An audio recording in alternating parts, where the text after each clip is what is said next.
Hello, bienvenue.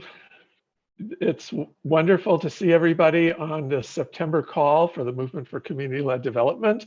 I'm John Coonrod. I coordinate the movement globally, and I really want to welcome you all. We use Wordly for translation, and nous utilisons Wordly pour la traduction de deux manières. Dans Zoom, vous pouvez cliquer sur le bouton bleu pour lancer la fenêtre Wordly. Ou dans Chat, vous verrez en ligne pour ouvrir une fenêtre de navigateur.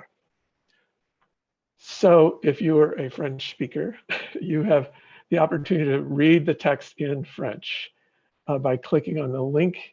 If Anne, you could resend it to chat now and every now and then. It is also in Hindi and Bangla and Tagalog and Arabic. So for those of you who are more comfortable in other languages, please use this translation tool.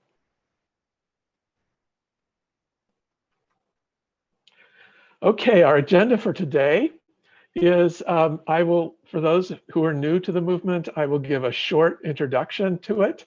And then we will have special presentations from three amazing creative leaders who will talk about partnership development, the process of establishing the human relationships that can result in funding of our work. Then we will talk about a new feature that's coming up in our capacity strengthening work together, Unlearning Labs. Gunjan will be here to talk about that. We will debrief some recent events. So if you have had a big recent event, be prepared to give us a few words about it at the end, towards the end of the call. And I will be talking about our participation at the UN General Assembly, which was very exciting. And then we'll talk about upcoming events. And then by an hour and a half from now, the call will complete. So thank you all again for joining. Now, the Movement for Community-Led Development was launched alongside the Sustainable Development Goals in 2015 at the UN. It now comprises more than 1,500 community-based organizations and more than 70 INGOs organized in 17 national chapters. And they work on 5 goals that we have in common. First is to ensure that there is voice and agency for women, youth, and marginalized groups. Second, that communities have a fair share of the national budget, that at least 20% of national budgets, 20% of any aid, at least that much goes directly to local communities.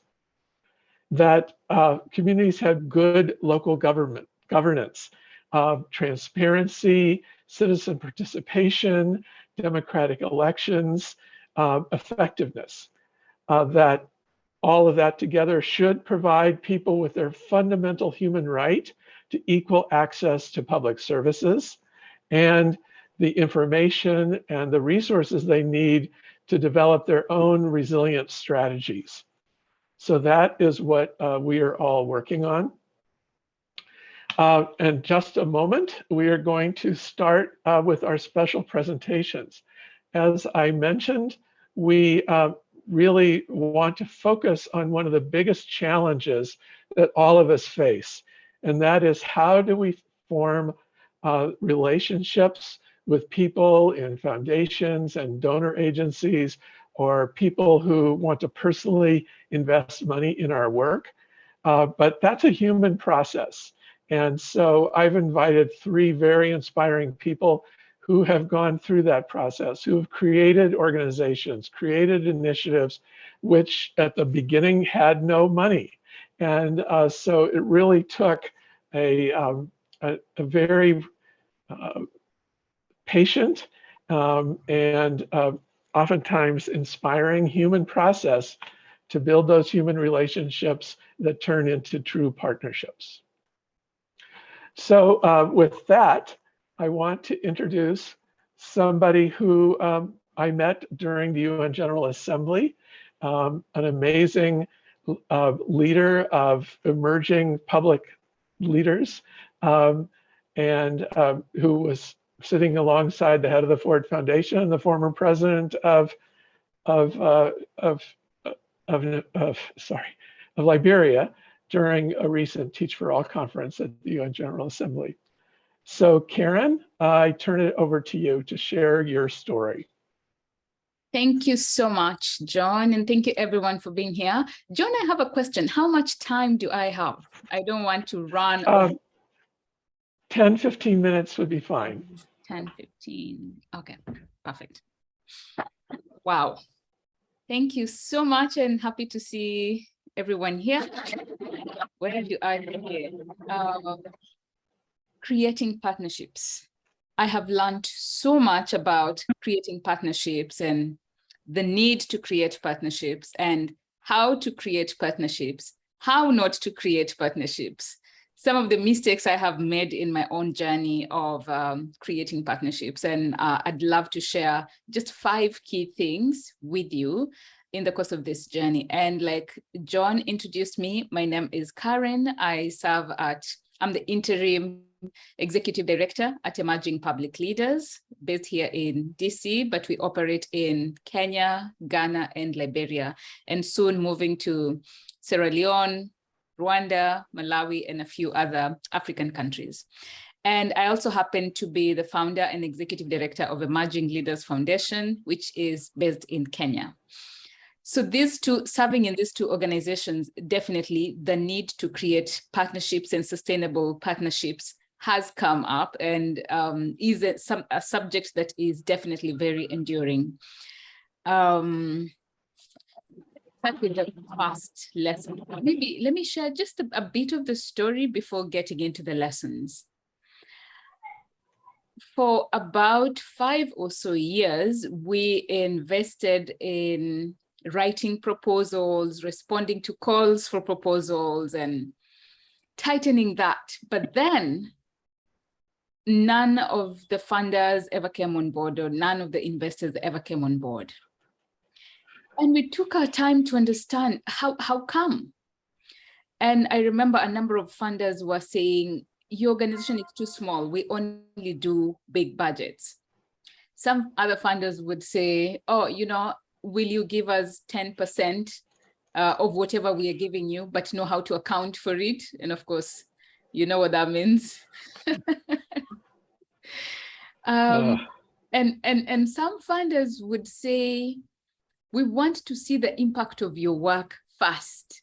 And then I wondered, okay, so you're not investing in starting out and starting up, but you want to see the impact. So how do we create the impact without the support and partnership?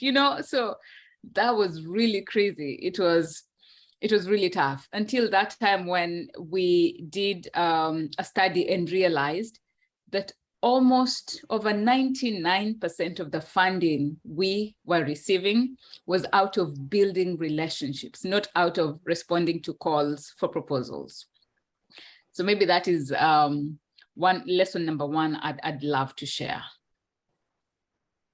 Invest, remember the Pareto principle, the 80-20 rule, that are we able to invest in the 20% of activities and all that will give us 80% of the outcome that we want to see. So building relationships for us as emerging public leaders and Emerging Leaders Foundation, we have discovered that takes the king's share. That is like 70% of what we need to do to then become sustainable and get the results we want to see. So lesson number 1 is this. Fundraising and building partnerships and resource mobilization is essentially about friends raising, not fundraising. It is friends raising. Some of the amazing human beings and friends and mentors and coaches that I have built along this journey of building relationships with organizations.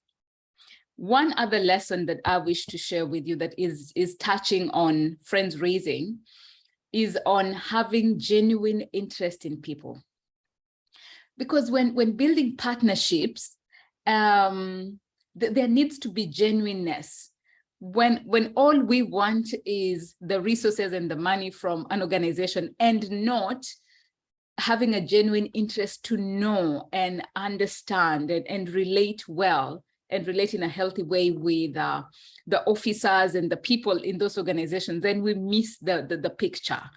And people know when we're not genuine. People can tell. I'm sure you can tell. I'm sure you've had conversations where you're like, oh, no. Here, there's no genuineness. So one other critical, and I put this as number 2 because it is so important. One other critical lesson that I wish to share with you about this journey of partnership building, resource mobilization is having a genuine interest in people. And then, of course, in organizations. For instance, do you have social media accounts? Do you follow those organizations? Do you follow those individuals? Do you get to know what interests them? What do they comment on? What does their work deal with? Do they have a strategic plan? What are their strategic goals? Do they align with the work your organization is doing? And if they don't align, are you able to see a point of convergence between the work you do and the work the organization you're interested in is doing, and then seek to answer their question? Because then that is really important. So having a genuine interest in people, but also in the organizations. And when it comes to organizations, just as people, it would take a lot of research and a lot of keen interest and focus to get to know, okay, so what do these people like? What are they like? And, you know, all that. So that is lesson number 2. Lesson number 3. I've come to realize that communication is at the core of partnerships building. How we communicate, how we present ourselves, how visible we are online, on social media platforms. Do you have a website? Do you have Instagram, TikTok, Facebook? And depending on your target audience, communication is so important. And moving a notch higher beyond communication is, what are you communicating? What is the content of your communication? And here is where, Gilbert, if you're able to mute yourself, please.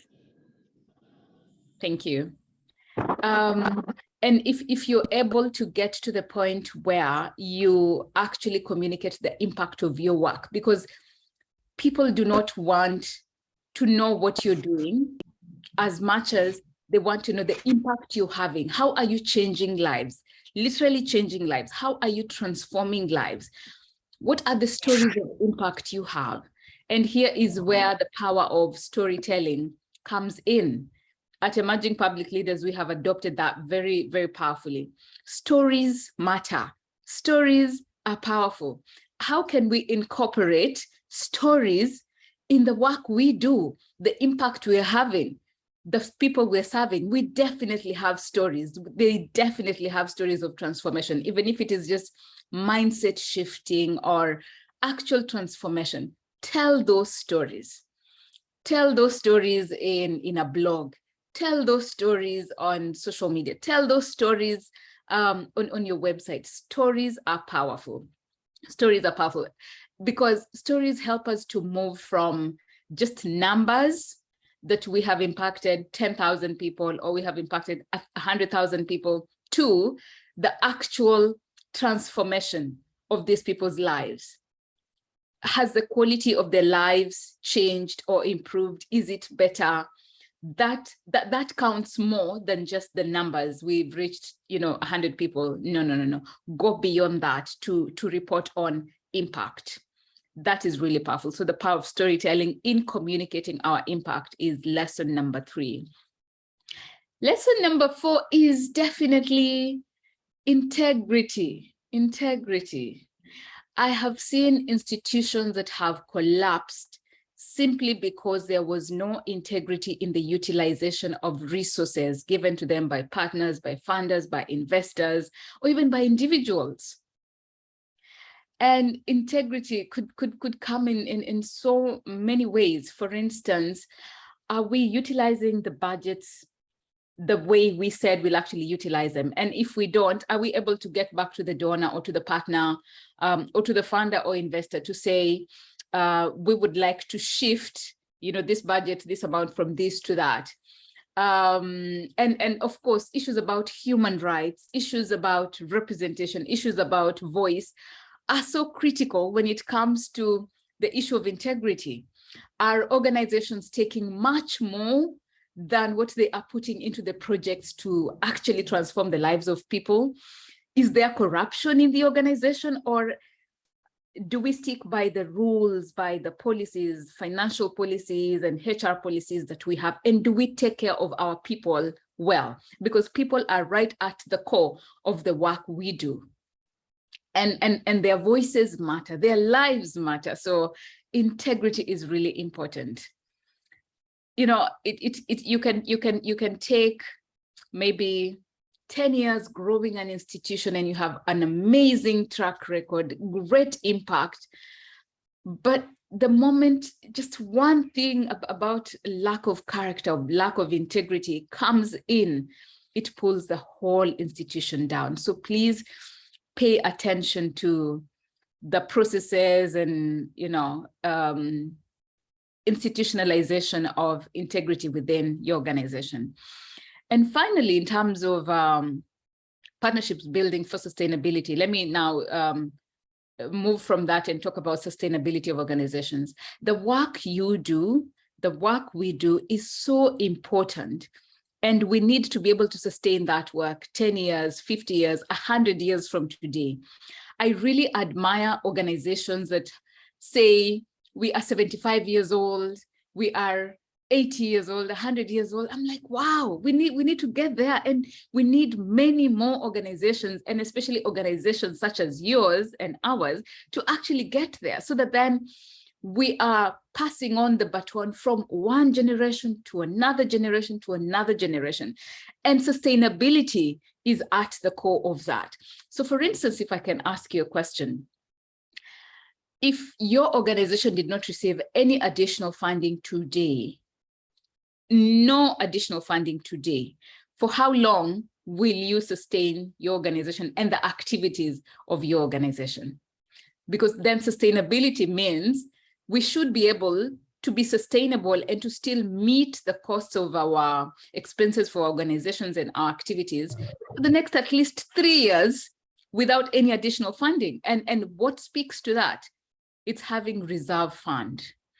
Do you have a reserve account? Do you have reserve fund? And what I have seen, and part of what we are doing as Emerging Public Leaders and Emerging Leaders Foundation, is that every proposal that goes out, we put in 1% of that budget to be the reserve fund. And we negotiate and have conversations with our potential partners to say, this is in our policy. And so 1% of this particular budget will go to our reserve fund for sustainability. That's the end of my remarks. You can see 1 minute to go. I would like to speak about failure in the course of partnership building, resource mobilization. You will inevitably experience failure. You will receive so many no's, and I hope that does not scar your heart to saying or taking it personally. I took it personally for so many years. I thought the no's organizations were giving me and funders were giving me were telling me no, and not no to the concept of partnership building. And when you take it personally, of course, time comes when it gets to your heart. So I would love to assure you that you will experience failure in this journey. Some relationships will work. They will work amazingly. Some relationships won't work. Some partnerships will be great. Some partnerships may be lousy. And imagine that is just a part of life. That is just a part of life. So if you can embrace failure in the course of partnership building, that would really, really be great. Please embrace failure and know that you're not failing. You're just learning better ways of doing resource mobilization and better ways of doing your work. That's really important. And finally, just to appreciate each and every one of you, thank you for the work you do. You matter, your story matters, the story of your organization and the story of your work matters. Let's keep building the partnerships, even amongst ourselves. It's really important. Thank you so much. And over to you, John. Karen, thank you. And I'm pleased to discover that you live in my town of Washington. So we can continue to co-conspire together to transform the world and make this partnership building a little easier. Okay, so thank you very much. And our next speaker is someone many of you know and have heard before, but now in a different role. He's no longer chairing the Malawi chapter. He has bigger responsibilities at Core Africa now, but I want to introduce Arthur Nkosi to share his partnership building journey. Arthur? Thank you very much, John. It's a pleasure to be here, and it's great to meet all of you on this call. Thank you very much for giving me this opportunity to share. A couple of things. I will go down the list and share with you my experiences. And just to give you a background, so I'm the country director for Core Africa in Malawi. And Core Africa is an organization that believes in supporting youth development, creating future leaders for Africa. And we do this through allowing young, vibrant Africans to be able to take up the responsibility and live in the most rural parts of this continent and do amazing work that is community-led. So it is a pleasure for me to work for this organization, and I'm going to share with you some of the things we look at in terms of developing relationships and building organizations that can become sustainable, but also more than just that. So the first thing I want to share with you is value. The question we always have to ask ourselves is, as an organization, what is our mission? What is our purpose for serving in this country we're in? It might not only be the country you're in, but it could also mean across, let's say in this case, across the continent of Africa or in any other continent that you're in. But I'll focus more on Africa at this time. What value are we bringing? And many funders, donors that look at collaborating or partnering or even funding any activities, the most important thing is, what value are you bringing? So it is important to assess yourself over the time. If you are starting up, it's an exciting time to really decide what value are you bringing in to the work that you do, what value are you bringing to the lives of people around you, and also what value are you bringing to those that work with you within the organization. Some of the things that we've learned as an organization on my side is that our value is in locals helping locals. We talk a lot to donors about how we have Malawian youth who are in different communities as Malawians supporting and working with locals. Many of the youth come from urban areas, and they are now living and eating and working with people that are in rural areas. So what value do we bring there? We want to ensure that we are building the future of this country through the youth that we have. The other thing that we talk to donors about, or funders, is that we want to make sure that we listening to what is happening on the ground. There are many organizations and people that I have met that come up with very good presentations, and they share with donors in terms of what it is they're doing, how important it is that we do this. And you can stay 3 months, 6 months, to even a year before you hear any feedback in terms of, yes, we will support you, we will partner with you, we will fund you. But the most important thing is that you need to bring about a sense of understanding, a sense of listening to what is really on the ground, so that it circles back again to what value are you bringing. The other area that I want to talk about is collaboration. Collaboration is so, so important. One thing I learned, and you probably understand, company or individual or NGO, whatever it is, to a big donor and you ask for funding or even support in any way, whether it's knowledge, sometimes it can be a little bit challenging because you're the only person on the ground who's trying to explain, and you're the only person who probably understands what you're trying to do. And it may not get across clearly to the audience that you're trying to reach out to.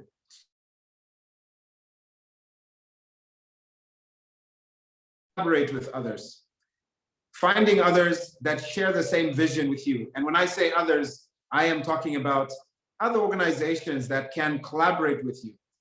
For us, one of the most important things that we have found has been a very positive area is working with organizations that are really on the ground. Organizations that are operating in the most rural parts of the country.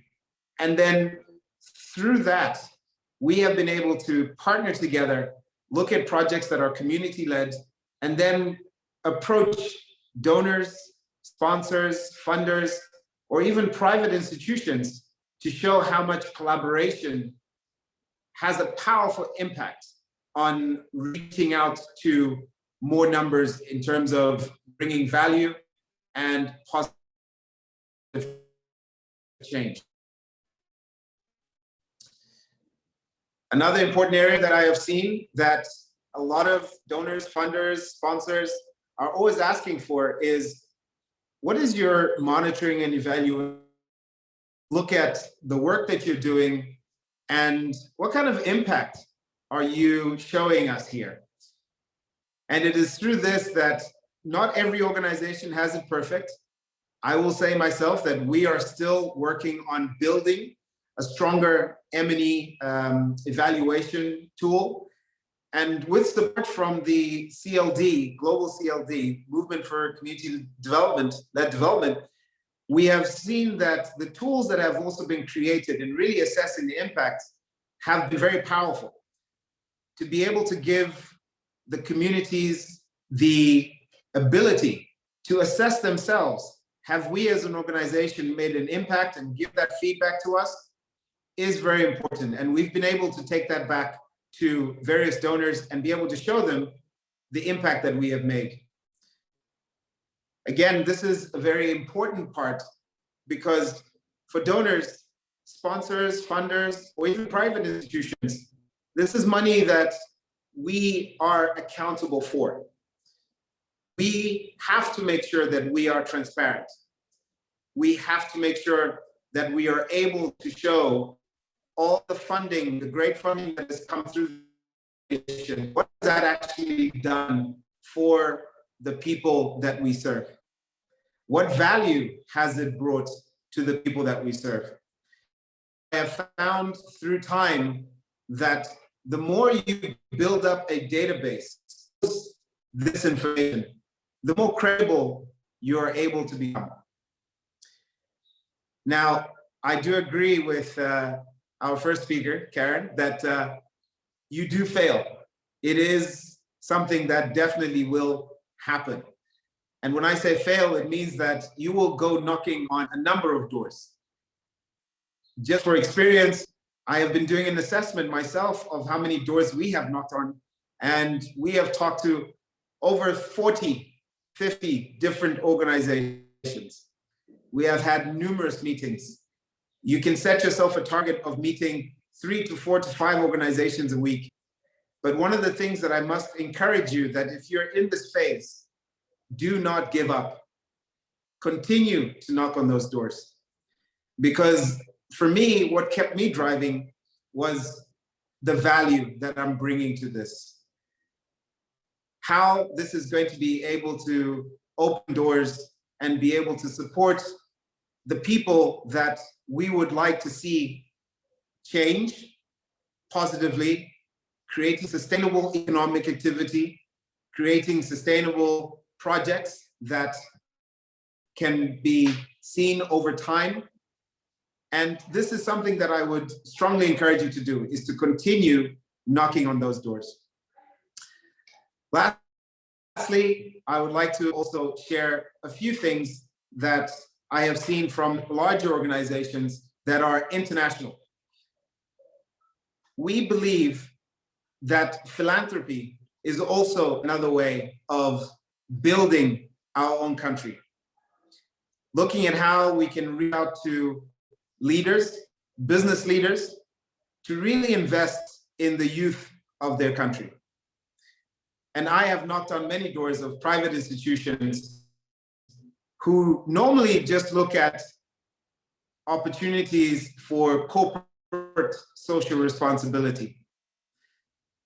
Now, I'm saying corporate social responsibility is a very important aspect to where organizations can be able to give up and can be able to provide and support. However, I feel that the next step is to really look at private businesses that can be able to provide over long term and not just one-time gifts. This is a mindset that is difficult to create. However, my vision is to see a way in which we can create organizations that can give back, not just once, not just twice, but over a long term. And that is one way that I feel that organizations can become sustainable as well. So if you are running a small NGO or medium-sized NGO, I would encourage you, look at ways that you can create a more philanthropic environment and reduce, not so much looking for international organizations to fund you, but organizations from within your own country. It is great to have organizations from US, Canada, UK support. And don't get me wrong, we appreciate all the support that comes from there. But most of all, we also have to look in within ourselves and how can we build up collaboration from other organizations to that end. As we go to donors, when donors see that we have a number of local organizations supporting us, it also gives confidence to be able to provide and again, continue to knock on those doors, especially local organizations, to build a more philanthropic environment and support good. And more, do not give up. Continue fighting the good fight because there is a lot of value. I appreciate the time that you've given me. Thank you to everyone for listening. Thank you. Thank you, Arthur. You've certainly laid out, both you and Karen have laid out a wonderful set of principles. I hope, I'm sure everyone is percolating and their ideas are coming, how some of those could be strengthened, or yeah, I do that, but I haven't thought of doing that. One question, Arthur, what percentage, what share of Core Africa's funding is now from domestic people? Because a lot of people on this call are involved in this domestic resource mobilization coursework they're doing.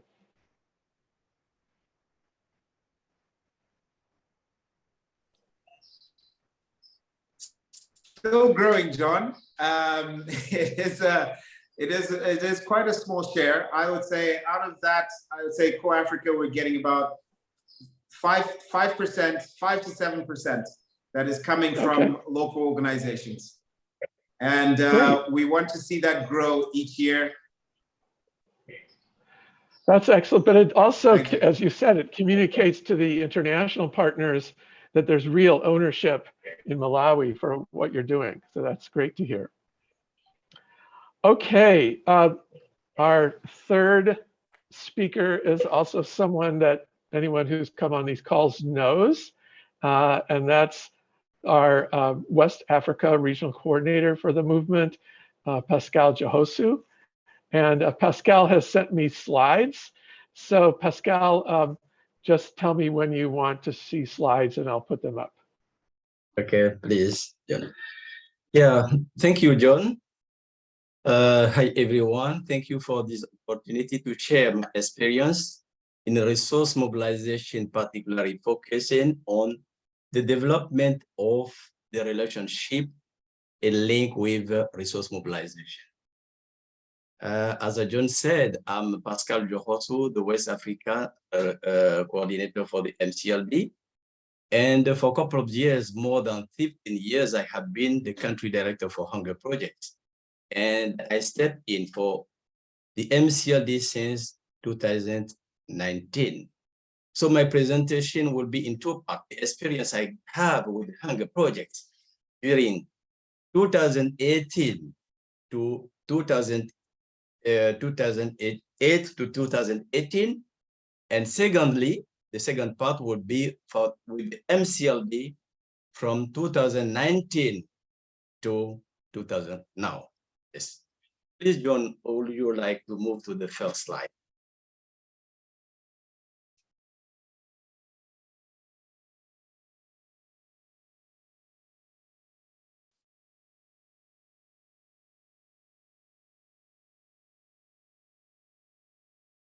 Hope it comes up. Yeah. I see it. It's So amazing how long it takes. So the slide that will be coming, you see an event. It is about Friends Run for the Hunger Project. This means that talking about relationship and talking about resource mobilization, it's first about friendship. It is about human relationship. It is about trust. That's why I put that picture there. You can see it now.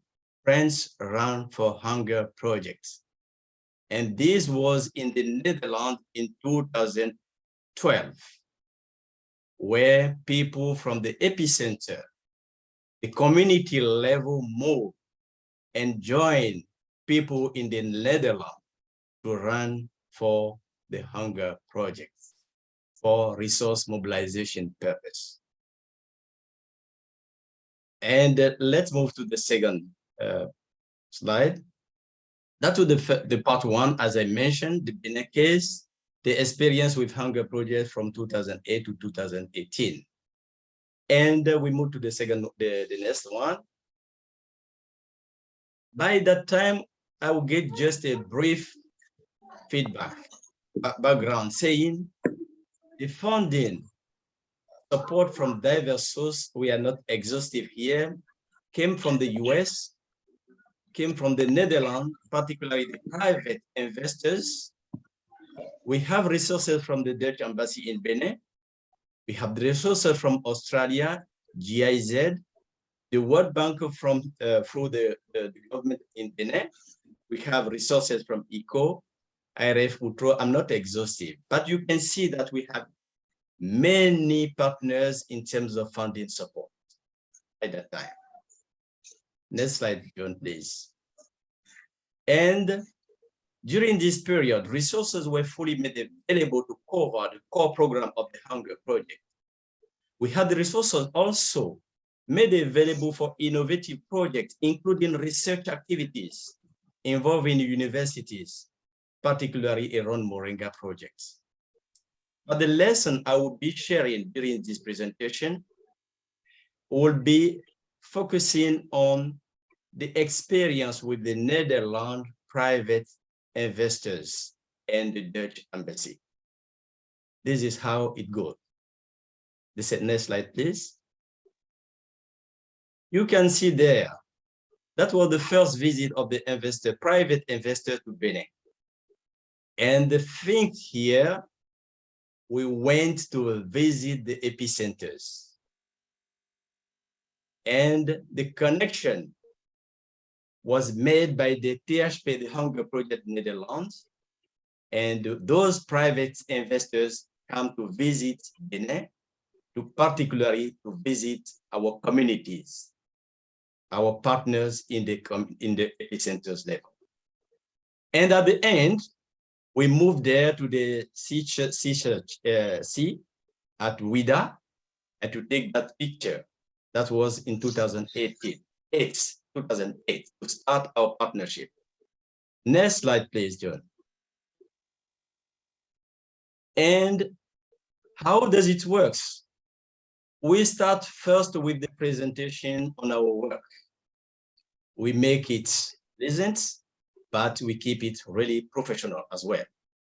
And second, visit to the epicenter where those private investors have the opportunity to interact with the communities and to see themselves what are the impacts and to listen to the stories of the communities, youth, women, and men, local authorities as well.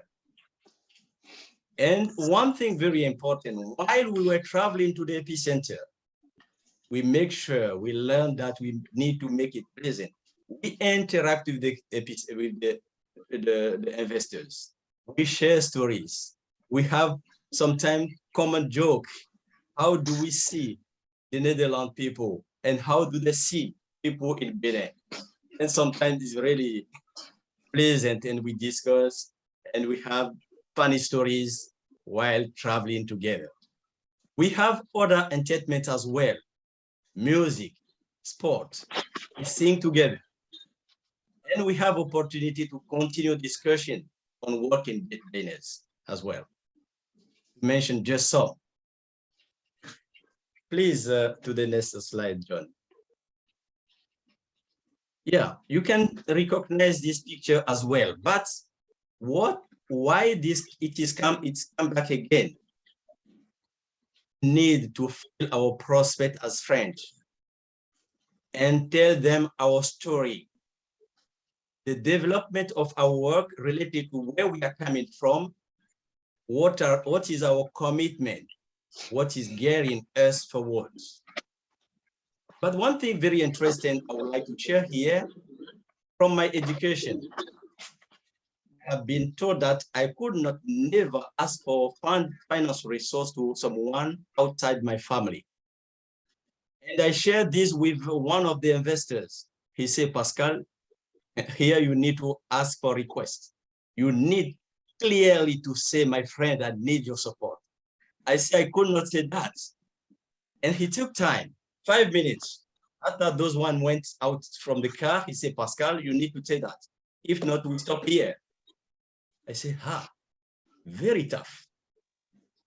He said, you repeat after me, my friend, I need your support. And I try it once to say, okay, let's go. You could say what you want, but you need to come to that. My friend, I need your support. So I did. That was the first part. And he said, you will see the result later on. And that was what I learned from that training, that visits, is you need to request, you need to ask, you need to express your need.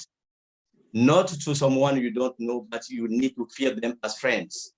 Because the human nature is to help those who are in need. Please, let's move to the next slide. And one thing, we have the formal program, the core program of Hunger Project, but we need also to open space where we are not expected to step in. We start here, the Moringa campaign, and people don't believe at the beginning. What do you talk? What is Moringa? And we start with just 1 or 2 partners. And after 5-6 years, we were more than 35 partners supporting Moringa campaign in Benin, including Dutch embassy. We have additional resources, even to support programs, universities, youth, and so on. That is just an example of the first edition poster, where we promote the Moringa at the home garden level. Please, let's move to the next slide. This is another initiative as well, just mentioned here, the youth mobilization campaign, where youth were really interested in entrepreneurship, competencies, ICT, and so on and so on. We move to another one, which is Friend from Hunger. This is in the Netherlands again, another edition where people move from here to the Netherlands as well. And the other slide. Yes. One lesson we have also is to communicate with the investor and be present in the media. What we really appreciate with the investors here, as we are friends and they trust us, they say we don't need a long process in terms of monitoring and evaluation. We have just one page of key performance indicator. We agree on this indicator. They say if you quarterly send this page to us, that is okay. You can move to other long process due to what is needed for your organization. But from our part, we need just one page, key performance indicator, because the enterprises, the business work on the same principle. But we don't have to report send long report to them. We have quarter letter to investors, just in one page, maximum 1.5 pages, where we need to share progress, tell our stories, what is happening at the epicenters, what is the threat to the progress, how do we feel? And we need also to be present in press conference, press release, radio, television show. We have many, but I could not show those here. Then the next lesson. Let's the next slide, please, John. One thing we learn also is we need to celebrate success and to learn not only of success or progress, but to learn also about what is missing and our failure. We were really encouraged by the investors to share about our failure. And we have just one. I was very enthusiastic to start with a program. That was the first time with ICT. But all the conditions at the epicenter level was not already there. But we started very early, but it didn't work. But we shared this with them, and they said, now, what is needed really to shift now to a progress? But we reframe it, and we come now to a very successful. We have recognition there. This is the one, Karel, who led the investors to visit Benin, his wife. And this is just a gift to recognize how was valuable the support. This is a seat with 3 legs. In Benin, we call it cataclé, because with this, we have sustainability. We have resilience. That's why we chose that to recognize the support to the Hunger Project. Another lesson, please, John. That is another slide about celebration. Musicians from the Netherlands come here with musicians from Benin, and we celebrate the several lines in one epicenter. That is a speech. That is an image from that.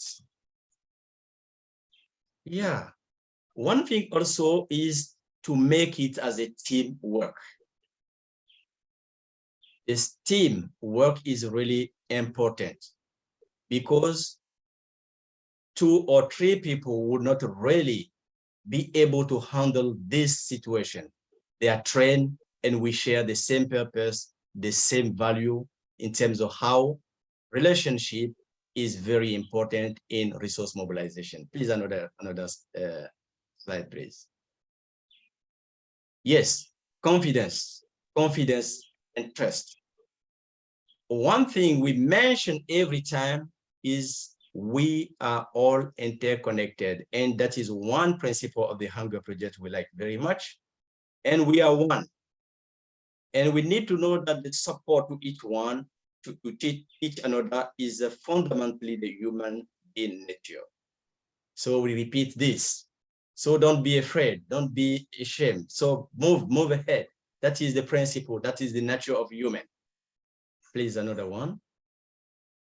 Slide. Now I come to the MCLD part. Please move to the slide, next slide.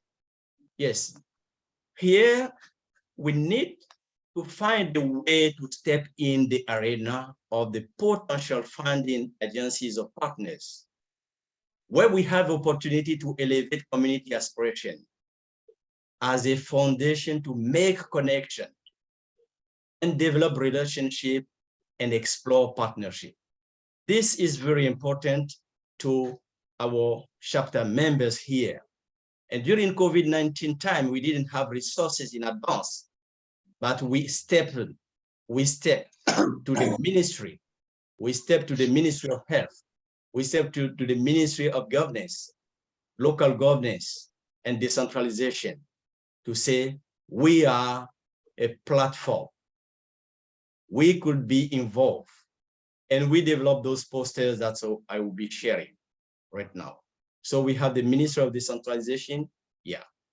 This is the presentation of the posters at the Minister of the Decentralization. He's the one in front there, the minister himself with his cabinet.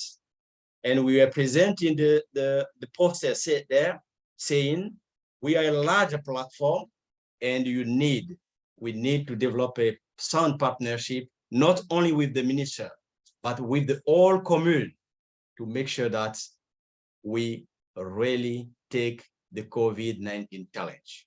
It was very appreciated by them, and we are still developing the partnership with them. We call this the strategic option. We have another strategic option that is two. That is one example. Another example of this, we are now an ongoing campaign about the local available nutritious vegetable or crops and traditional recipes. We make it not a project, as a campaign, like I talked about the Moringa campaign. That is an example too, where we step in just to make sure that people will come and support. Another strategic option is we move to that now. Here is to support in the MCLD chapter members to take advantage of the grant opportunities. We take advantage of our tool, the mindset change, the mindset growth, the participatory CLD assessment tool that we share with the partners.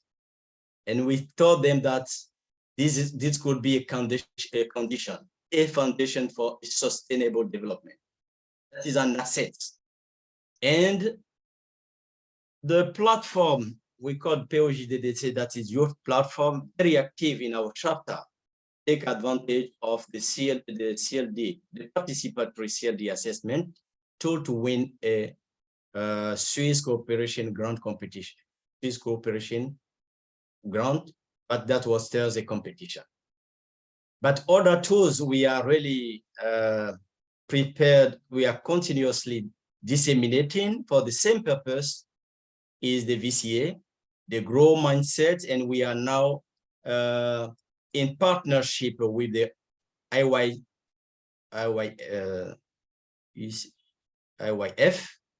yeah, to develop a common campaign about the mindset growth, the growth mindset. The next slide, please, Jan. But in conclusion, I put there relation, as you can see, relationship building is key for resource mobilization to be effective and successful. But the other lesson that we are learning from the ongoing course about local resource mobilization is local resource mobilization crucial for sustainability and resilience purpose, which is the ultimate attribute of the MCLD. And one thing we learned also, we need to diversify our funding, and resources, specific budget is needed for resource mobilization be effective, but we keep really in mind that it's all about relationship building. Thank you. Thank you. Over to you, John. Wonderful, Pascal. Thank you very much. We have time for a couple of questions. If Karen has had to leave for her board meeting, but if anyone has a question, you can use the raise hand response, and I can call on you if you have a question for either Arthur or Pascal. Anyone?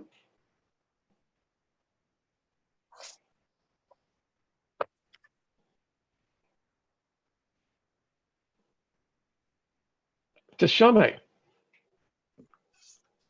Oh, sorry. Thank you, John. Congratulations for the great speakers. And I have a question for the first speaker regarding the reserve fund.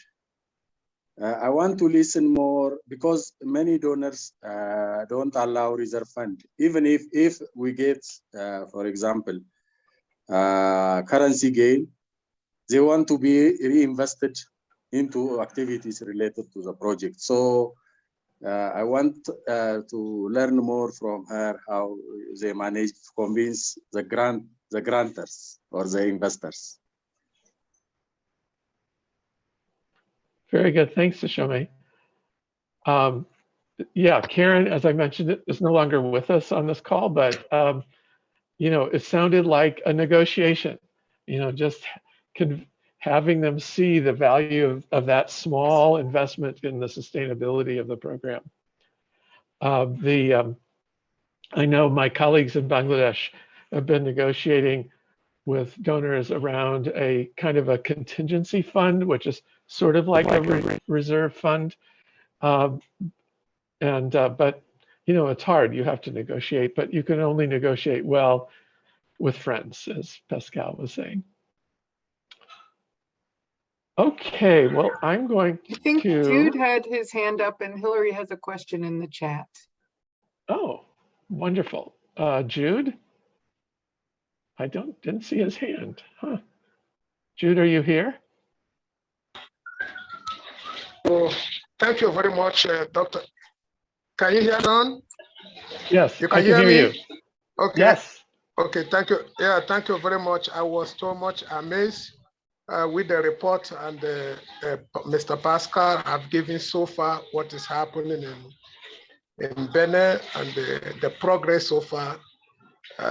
I strongly believe we all work in line with what I have seen happening for sustainability taking place in Benin today, and all chapter members, we should adopt this with a very good mindset, because I strongly believe that sustainable development. Oops, we just lost you, Jude. Took place if people should have time. Can you hear me? So yes, it's coming and going. So I strongly admire the report and the relationship, which happened to be one of the important key points in our fundraising we are doing right. in our chapters, because without relationship, we will not be able to connect to people who can be able to aid us resources to move ahead with our programs, like right. what is happening.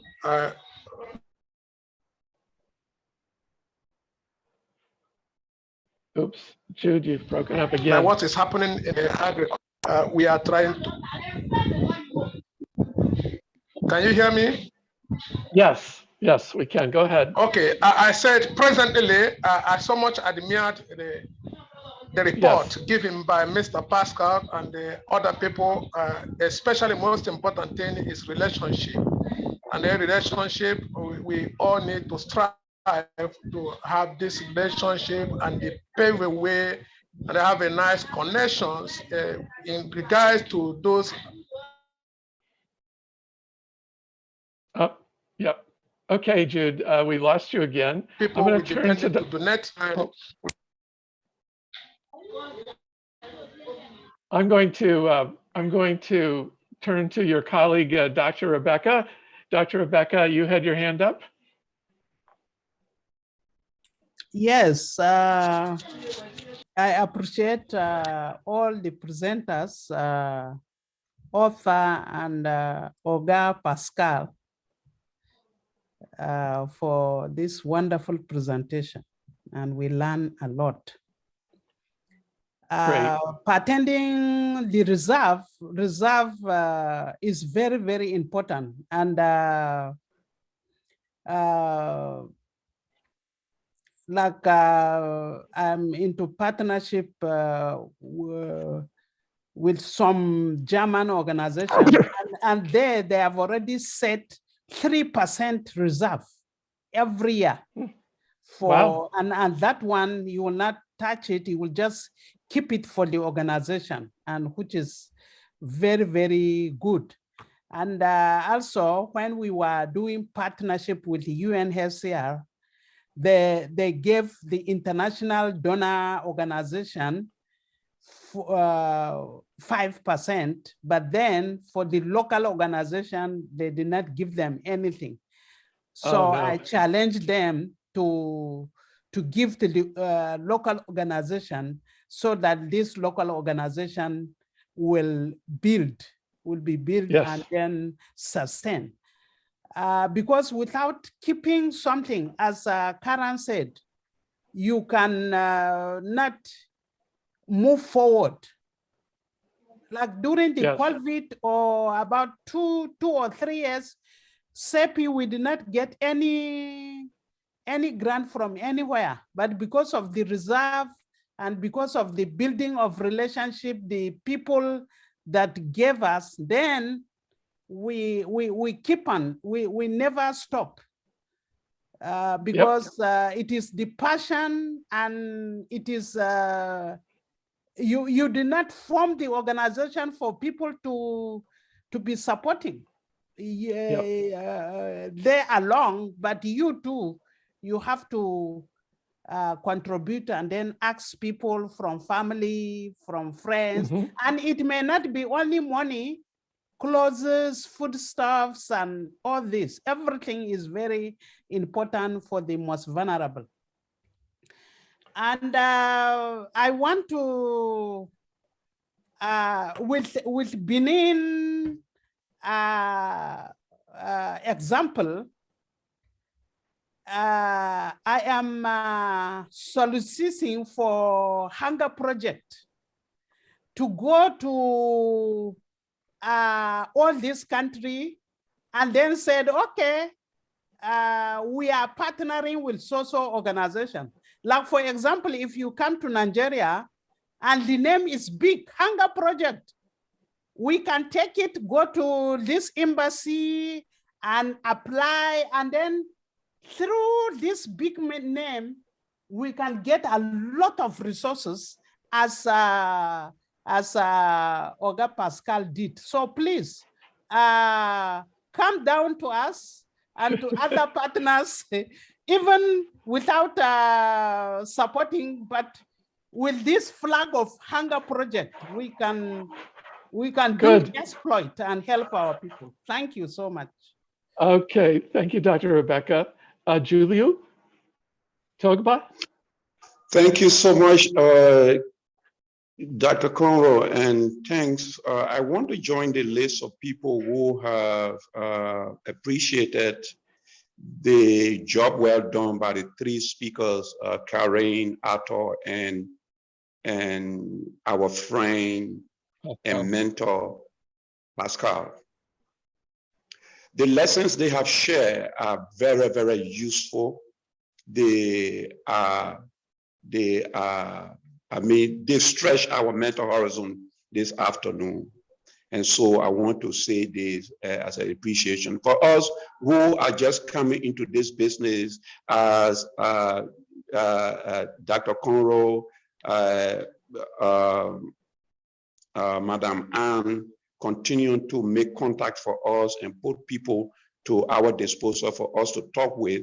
I think these lessons shared are things to take cue from in our meetings with the various persons they are putting in contact with us, because we have been in this country operating from here, and we haven't had such opportunity to be able to meet with the caliber of people with such an investment and experience, pedigree of experience. And so these are lessons that we need to really take touch and learn and move with. Thank you so much. Wonderful. Thank you so much, Julio. So with that, I can assure you that on behalf of my colleagues in the Secretariat, we are really looking at how to make more of those connections, and we'll hopefully be hearing more about them on each of our calls as they come to fruition. I'm now going to share a slide again, and my colleague, I make sure I do it right.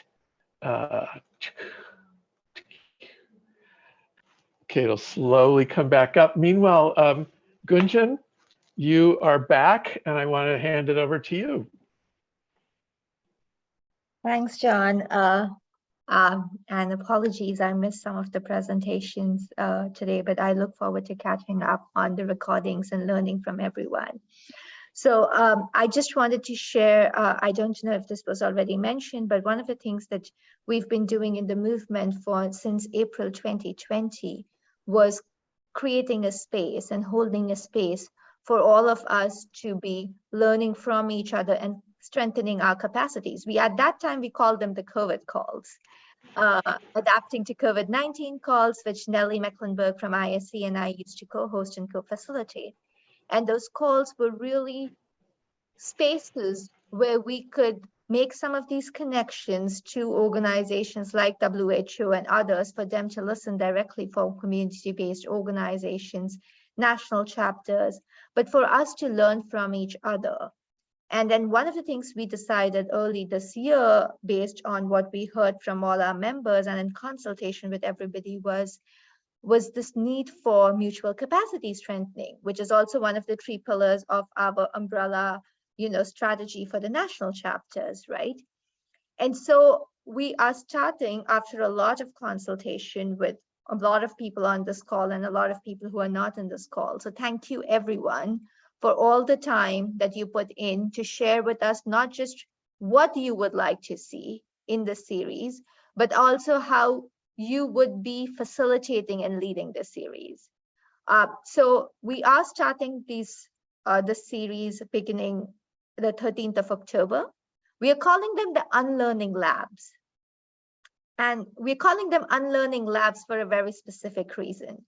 We're calling them Unlearning Labs because we really believe that the way training, learning, knowledge management, knowledge creation has happened over all of these decades has been very top down. It comes from a very colonial framework, and it does not recognize the lived experience, the capacities, and the extensive knowledge that rests within all the people who are in this room and in the rooms that who come into the trainings. And so we see this series as a way of not just strengthening our capacities and strengthening them on the areas we have identified, but as a way for all of us to think about capacity strengthening differently, to recognize that capacity strengthening happens not because of a single trainer or facilitator in the room, but it happens because of all the people in the room. It is all those learnings that all of us are carrying. And so that's what this space is going to be. A lot of you shared with us the topics that you would want in this series. Community-led monitoring and evaluation was the #1 priority. Everybody wanted to do that. I didn't see a single respondent who did not take that one. We have a whole series designed around it. We've spoken to a lot of people within our movement itself who have so much of expertise and experience in this to do this. However, as you all know, we have a fantastic course on domestic resource mobilization going on currently. It is an intensive course. It is going to run till the end of the year. And one of the things we are very cognizant of is how much work all of you and all of us have to do in order to shift this power, and we are doing in our everyday lives. So we have decided that we will be, after a lot of consultation, that the Unlearning Labs on community-led monitoring and evaluation will start next year, after the domestic resource mobilization series is over, so that we are not doing two very intense things at once. However, given the interest and the demand, particularly I believe from the Uganda chapter on strategic planning, we are going to start the Unlearning Labs with a two-part series on strategic planning. They will be led by Nelly, and I will of course be there to support, but they're really going to be led by Sophie Kange, who is the vice chair of our Uganda chapter and runs an extensive network called DANIVA, where she works with a lot of CBOs on this, and Sotan Ziba, who is the chair of our Malawi chapter. So the dates are October 13th and November 2. There will be 2-hour sessions. We'll be sending the registration forms and the materials out today for everybody to do it. And then once we do finish the series, we will start with community-led MEL and gender-responsive budgeting, which were the two other ones that had the highest priorities coming up next year. Please, if these are areas you work in, you have materials in, you engage in, you think about, reach out to us. As we said, this Unlearning Lab space is a space for us to co-create, just like Sotin and Sophie are doing the strategic planning thing. So we would love for anybody who is part of the movement, our national chapters, to be with us and design this with us. The final announcement I have is on a working group that we are starting on community-led monitoring and evaluation, research and learning, actually, not just learning. This working group is specifically going to, again, just given the demand and the need, not just within the movement, but internationally, how everybody is kind of looking at, okay, so if we want to be truly locally led, it doesn't just end with design and implementation. It also has to move on to monitoring and evaluation, which has again been very colonial, very top down, very niche so far. So this community of this working group is going to specifically look at all the good practices, the different examples, the different ways people are doing community-led MEL and compile the resources, but also arrive at key principles, ethics, tools, and ways for us to be doing this. We are looking for co-chairs for this. So if you are interested, please reach out to us. I will put the email IDs in the chat box, and you will again be getting a message with more details about the working group, the terms of reference, which we will be co-creating for this working group, and how it will operate. I will stop there, John. You're muted. Okay, Gunjan, thank you very much. So as promised, I want to share a little bit about the UN General Assembly. For those of you who don't know her but have access to YouTube, you will want to listen to the poem by Amanda Gorman, this young woman, the Youth Poet Laureate of the United States, who opened the United Nations session. She is a powerful voice for all that we stand for. And as you can tell, she really woke up the General Assembly. And I have to say, she represented an enormous surge of youth participation in this UN General Assembly. There were young delegates everywhere, young people who had gotten onto official delegations, who had come with NGOs, who had come to be in the side events, lots and lots of young people at this UN General Assembly. Also, my favorite part of the General Assembly was my favorite street artist, Eduardo Cobra, had visited the UN 4 years ago, and he prayed to God, wouldn't it be amazing if I could paint the side of the United Nations? And then he knew that there was no chance of that, but sure enough, it happened. This is this giant 10-story high mural of young people saving the world that Cobra painted on the United Nations. I just love it.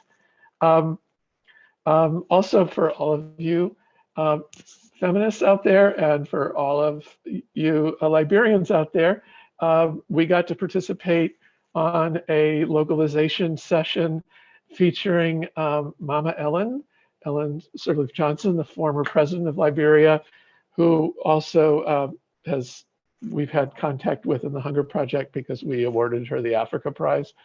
Anyway, we were delighted to see her, and her message over and over again was, women are the best at getting the job done. So we have a champion there. The other big event that happened was another localization event with USAID Administrator Samantha Power, you see there in the middle. And there were other panelists, but the first person to speak after the introductory remarks was Gunjan Veda. She's sitting right there alongside the host of the meeting. And really, because USAID has made this big commitment to support community-led development and is honestly and openly struggling with how to implement that. So I know a lot of you have been in different consultations with USAID, have reached out to USAID. One thing we really want to emphasize is that if you want to be in touch with USAID, we can help with that. People who have just written in the past directly to the missions in their country have often not received responses, but our friends in Washington have promised us that our friends inside USAID in Washington will help make that happen. So if you don't get a response from your USAID mission and you want one, we can help with that. Gunjan, anything you want to add on that?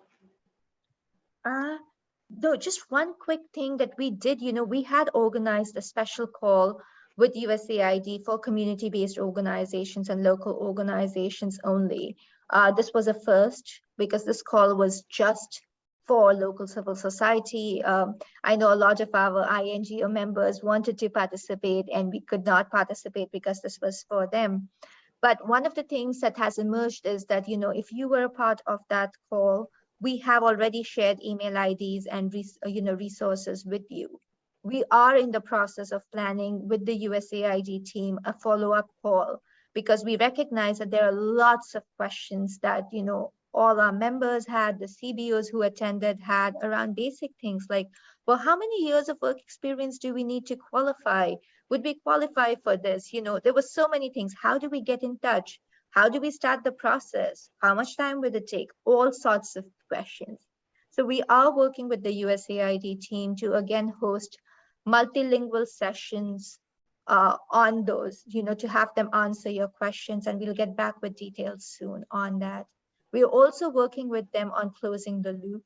So one of the things that we have communicated very strongly to USAID is that we don't want it to, we don't want a movement to become a forum wherein they extract information from local, NGOs and civil society organizations for their policies, but never have, give us the courtesy of coming back and telling us what happened with those inputs.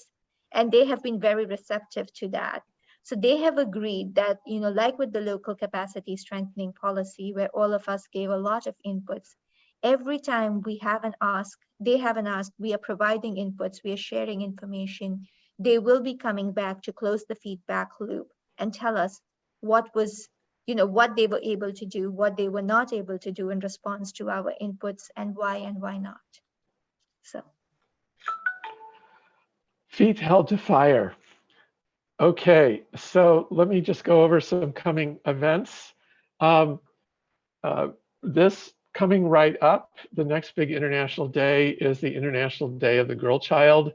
Many of you are having events. I would like to hear about them.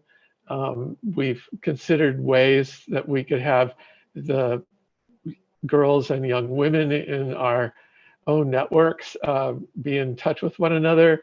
I'm trying to find a way to do that. If you already have one organized, let us know, and we'll send it out to the mailing list in a few days. The second thing is And these are really requests I have. If you or your organization has people in Washington or Rome who are participating in the upcoming World Bank meetings or in the Committee on Food Security in Rome around World Food Day, I would love to be in touch with them. I will be on a panel at the World Bank meetings on the 12th. I don't think the movement, I don't know of any movement people who are going to be at the Committee on Food Security, but if you know somebody who is going to be there, I would like to know about it. Rebecca Gajama, you have your hand up. Did you want to add something? Yeah, can you hear me? Yes.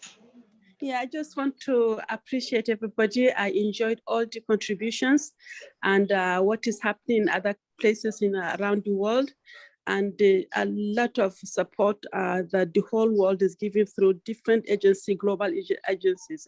It is just that the world is in a turmoil and there are so many things going around at the same time.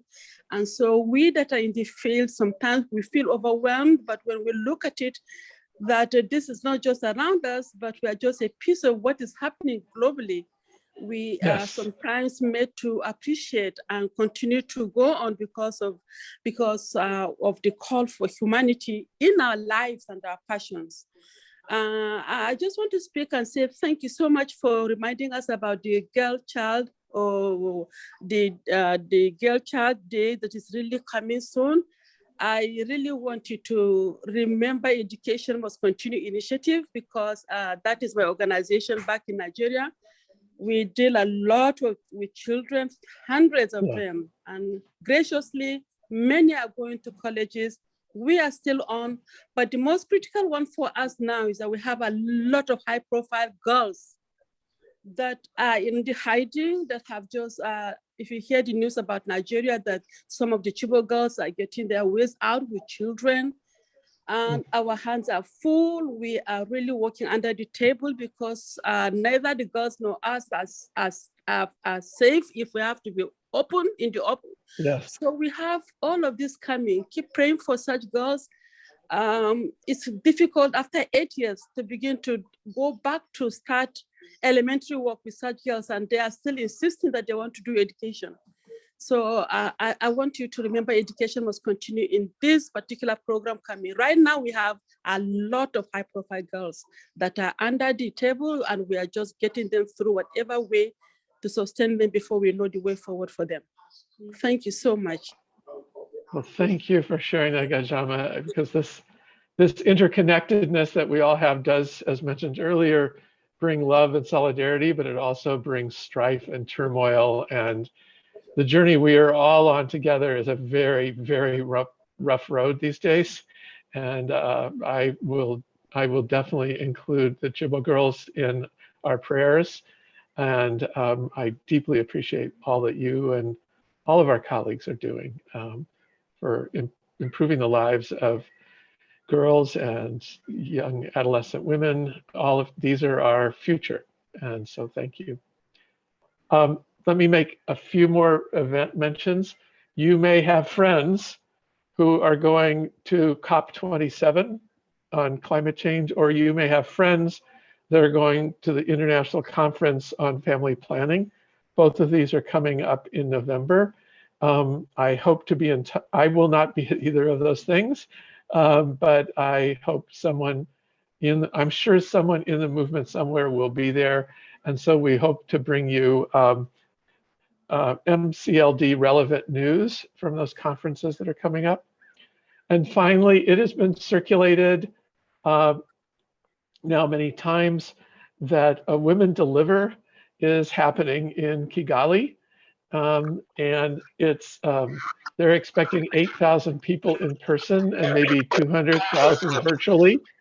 So it's a real opportunity for feminists everywhere to come together at the largest international gathering on women's rights happening in our world. So that is way down the road. Our next global call, the next call in this series, will be on the same time and date in the month, Wednesday, October 26th. And you'll be getting information on our topics. You may have ideas for topics you want in that call.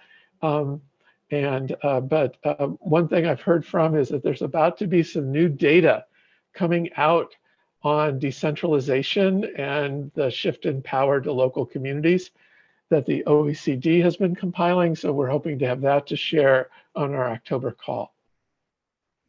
So with that, I just want to invite everyone. Oh, I want to especially thank Anne, who has been quietly monitoring this whole call, summarizing the key points in the chat. And we will be taking those out, turning them into a web page with the recording after this call for you to review, embody, and espouse those success principles for partnership building.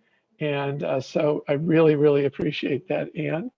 And I really appreciate everybody being here. And so we can all unmute and say goodbye. Bye, everybody. Bye. Bye, everyone. Thanks. Great to be together. Bye, thank you. Have an awesome day. Bye. Bye-bye. Thank you. Bye-bye. Bye. Goodbye. Goodbye. Goodbye. Goodbye. Goodbye. Goodbye. Goodbye. Thank you. Goodbye. Goodbye.